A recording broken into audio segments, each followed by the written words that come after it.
Several local and state leaders are praising President Trump after he extended the moratorium on offshore oil drilling in the eastern Gulf of Mexico. Some are calling it a historic decision, protecting the state's natural resources and the country's largest overwater military test and training range. News 13's Erica Orstad spoke with those leaders today to hear more about why they say this decision is huge for Bay County and the entire state. She's live now in Panama City. Hi, Erica.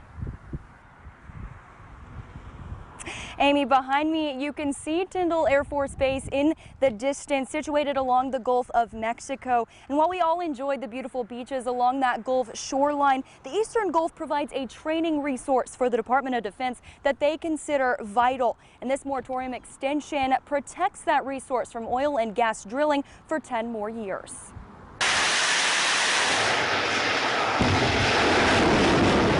From drones to missiles, test flights and pilot training, the Gulf Range is considered a national treasure by the Department of Defense. This is one of the few places on the continent that the Department of Defense can test those kinds of things. It all happens east of the military mission line. Every year, about 35,000 military testing operations.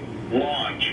But oil and gas drilling in the Gulf creates a complication. What we don't want to have is an oil rig underneath a live fire combat exercise. That's a big reason why local and state leaders have made keeping the Gulf Range clear of drilling a state priority. Our nation depends on what happens there, training our pilots, making sure that weapons work for all branches of the military. He says missions using the Gulf Range are a major driver of the state and local economy, contributing more than $3 billion to Bay County's economy alone. With the rebuild of Tyndall Air Force Base and the introduction of the newest military technology, state leaders say the Gulf Range is as important as ever. It's the only one suitable for hypersonic training. Huge for our military, for our economy.